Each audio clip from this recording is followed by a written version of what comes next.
La música ha estado presente en gran parte de la vida humana, siendo fundamental en todas las culturas y surgiendo casi a la par con el lenguaje. A causa de la necesidad de comunicarse, actualmente son diversas las razones que llevan a estudiar la música y el cerebro, siendo el cerebro humano un órgano complejo cuyas regiones trabajan de forma coordinada a través de miles de conexiones, que están en constante actividad. Por todo lo anterior, la música crea una gran cantidad de preguntas en las neurociencias, siendo esta la disciplina científica que estudia el sistema nervioso, puesto que la música genera grandes demandas en el sistema. Para comenzar, el sonido es parte de la información del entorno donde el cerebro distribuye información sonora, el cual puede ser un ruido, canción, etc., a diversas regiones del cerebro, donde se llevan a cabo los procesos de reconocimiento e interpretación. El proceso empieza cuando se produce un sonido. Este entra por el canal auditivo haciendo vibrar el tímpano y los huesecillos como el martillo, yunque y estribo. A su vez se comunica con la cóclea. Esta, con ayuda de las células ciliadas, separan los sonidos en señales distintas y estas a su vez se transmiten al nervio auditivo. La primera parada en el cerebro es el tálamo, que retransmite la señal a la corteza auditiva primaria, donde se identifica la frecuencia. La frecuencia es cuán alto o bajo es un sonido, e intensidad, cual podría decirse que es el volumen del sonido, pasando a la corteza secundaria, la cual analiza la información como armonía, melodía y ritmo, para después solo integrar toda esta información con la ayuda de la corteza terciaria, pasando las señales a otras zonas cerebrales. Por lo que en referencia al proceso de sinapsis, la cual es la forma de comunicación de las neuronas, se puede decir que la música viene siendo un tipo de información y que tiene su origen en un movimiento de vibración. Si la frecuencia está por encima de los niveles necesarios en el sistema auditivo, pasa a convertirse en potenciales de acción, que son señales nerviosas donde las neuronas los generan y conducen como parte de sus procesos, para así transmitirlas, los cuales el nervio auditivo conduce hasta el área auditiva primaria, ubicada en el lóbulo temporal de ambos lados del cerebro. A partir de aquí el mecanismo es muy complejo y aún no está totalmente conocido, ya que influyen neurotransmisores, receptores, entre otros, los cuales han sido representados en algunos estudios realizados por Robert Satorre, neurocientífico del Instituto Neurológico de Montreal, los cuales han sugerido al sistema dopaminérgico, el cual es el encargado del placer y la motivación, como el principal implicado en la práctica musical, debido a que se observa un aumento del flujo de sangre en el cerebro y en el núcleo accumbens, sitio relacionado con el placer. Ante todo esto, el cerebro procesa la música con redes específicas para separar los distintos aspectos del sonido. Este procedimiento se realiza en paralelo por las neuronas que pueden actuar de forma independiente. Por ejemplo, por un lado el tono y por el otro el timbre, de manera que el tono puede variarse sin que ello afecte a la duración. Siendo tan diversas las funciones que, por ejemplo, el tono, ya sea agudo o grave, se procesa primero en el hemisferio central izquierdo, en la corteza frontal dorsolateral, el ritmo, métrica y tiempo en los ganglios de la base y cerebelo, timbre en el giro y surco temporal superior, la melodía y contorno melódico dentro del giro temporal superior derecho, la sintaxis, que es la integración de todos los elementos musicales, en el lóbulo temporal dorsal, demostrándonos así que la música depende de una amplia red distribuida en todo el cerebro. De esta forma, lo musical en sí mismo requiere diferentes procesos, así como el desarrollo de coordinación, donde se unen elementos como la motricidad fina, la cual es la coordinación de los músculos, huesos y nervios para producir movimientos pequeños y precisos. Un ejemplo, el que sea el recortar o usar las tijeras, y la motricidad gruesa, siendo la habilidad de realizar movimientos generales o grandes, tales como el agitar un brazo o levantar una pierna. La audición, propiopercepción, la cual es la capacidad que tiene nuestro cerebro de saber la posición exacta de las partes de nuestro cuerpo en cada momento. La cognición, la cual abarca desde el razonamiento, la memoria, la resolución de problemas y habilidades de razonamiento, entre muchos otros, todo esto en una sola acción. El cerebro es capaz de integrar cada una de estas funciones, por ejemplo, siendo capaz de utilizar ambos hemisferios y activar zonas del cerebro, ya que los movimientos precisos requieren memoria lógica y memoria visual, al mismo tiempo que el músico establece la división del tiempo en la música, la audición, la motricidad fina y gruesa, lateralidad, la cual es cierta prioridad o preferencia natural por un lado del cuerpo a la hora de realizar la mayor parte de las tareas, mayor atención entre otra gran cantidad de funciones, llegando a la comparación que la disciplina requerida por un músico se asemeja al entrenamiento de un atleta de alto rendimiento, pues ambos deben desarrollar fuerza, resistencia y agilidad. Ante todo esto, en los músicos el entrenamiento musical es de suma importancia, además de que esta cuenta con las condiciones necesarias para poder estudiar la plasticidad cerebral, siendo esta la capacidad del sistema nervioso para cambiar su estructura, su funcionamiento a lo largo de la vida. Por ejemplo, los músicos son capaces de la realización de operaciones físicas y mentales complejas, como la traducción de símbolos musicales, movimientos y secuencias de dedos, improvisación, memorización e identificación de tonos. Otro ejemplo es que los músicos cuentan con mayor densidad en los tejidos del cerebro, donde los tejidos son las capas de células similares que cumplen una función específica. Un ejemplo de tejidos son los músculos. donde en estudios comparativos entre músicos y personas que no son músicos, realizados por Leutlier Christine, han demostrado que la corteza auditiva y motora presentan mayor grosor de los tejidos en los músicos, demostrando que el entrenamiento modifica la estructura del cerebro y la diferencia está relacionada con el tiempo de entrenamiento. Además de los tejidos, estudios llevados a cabo por Satorre y McGill James han comprobado que el área del cerebro que se relaciona con el movimiento de la mano en un músico tiene mayor volumen de tejido, tales como los músicos que tocan un instrumento que requiere uso de las manos como el piano, la guitarra, entre otros. Otro estudio hecho por Norman Weinberger sobre la relación de la mano con la capa más externa del cerebro, o llamada corteza cerebral, demostró que los músicos presentan mayor diferencia de tamaño entre ambos lados del cerebro. Estos resultados se atribuyen al uso de la mano no dominante para tocar un instrumento. De igual forma, la música presenta una lateralización, donde una persona sin experiencia percibe la música como un todo. En cambio, los músicos la perciben de manera distinta al resto de la población, debido a que las procesan con el hemisferio izquierdo y poseen una diferencia en tamaño, especialmente en las áreas motoras y auditivas primarias, procesándolos como elementos de forma más crítica. Por otro lado, la práctica musical podría incrementar no solo la forma en que percibimos la escucha necesaria para tocar un instrumento, sino también para la percepción en general, afectando las sensaciones de dolor, que esto puede llegarse a deber a que los músicos tienen conexiones en sus neuronas involucradas en la percepción de sensaciones, entre ellas las del dolor,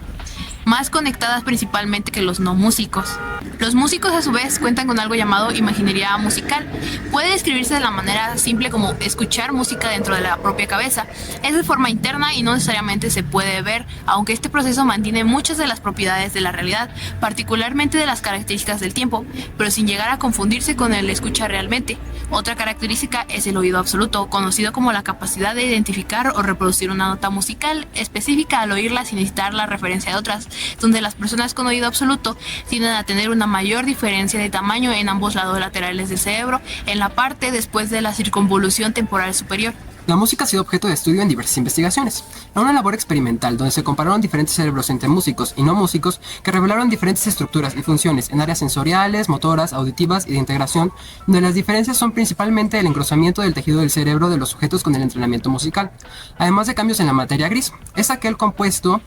por somas o cuerpos neuronales que, por ejemplo, están presentes en la corteza del cerebro, lo que implica una mayor plasticidad, demostrando consigo un cambio en la estructura del cerebro humano.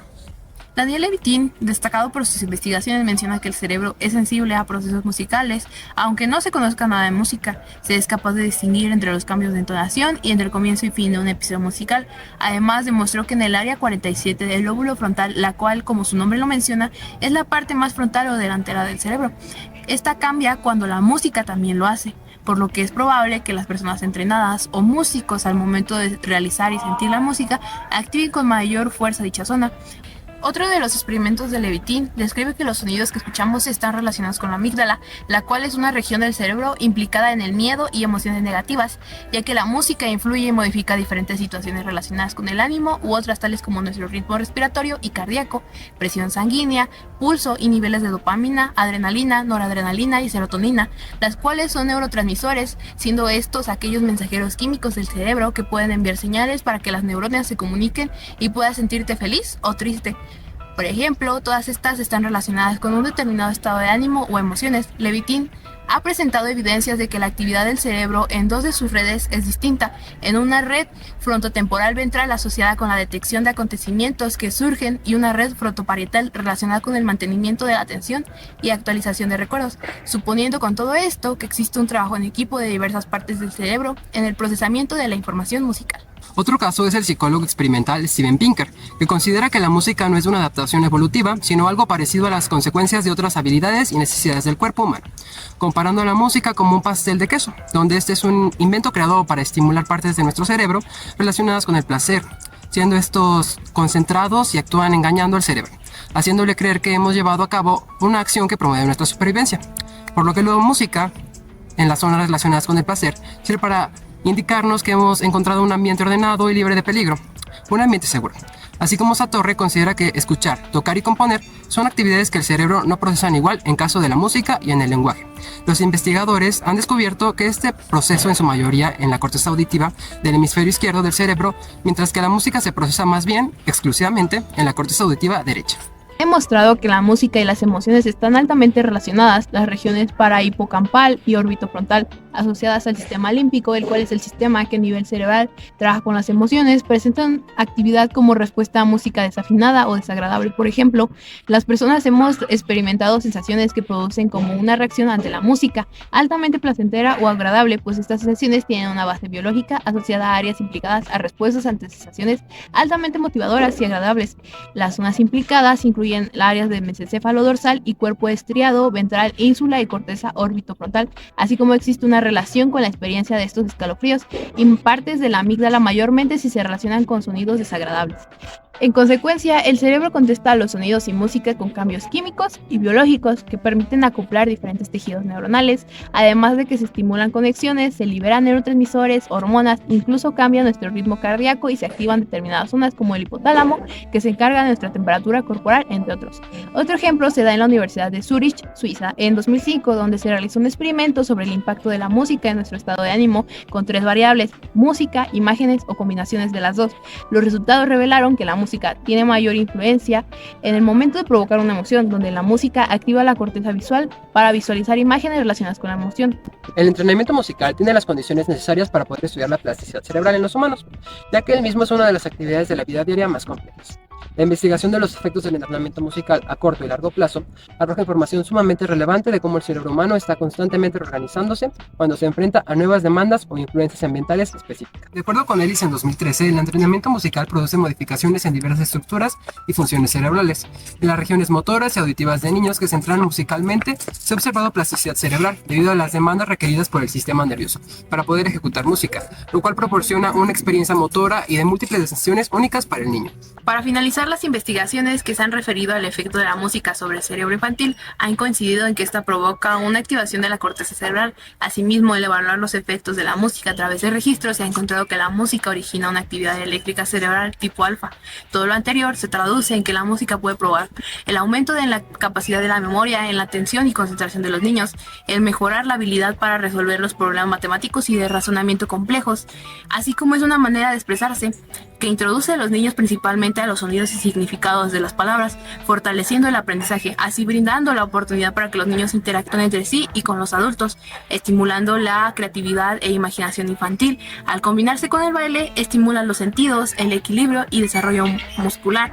provocando la evocación de recuerdos e imágenes con la cual se enriquece el intelecto, así como estimula el desarrollo integral del niño al actuar sobre todo en las áreas del desarrollo. Para concluir, solo queda decir que la música representa un papel importante en el proceso de enseñanza y aprendizaje de los alumnos, sobre todo en educación inicial. Por lo tanto, los maestros, las instituciones educativas, los padres y el personal de salud deben de reconocer los alcances y beneficios que se derivan del empleo de la música como parte importante de la educación integral, tanto en niños como en el resto de las personas.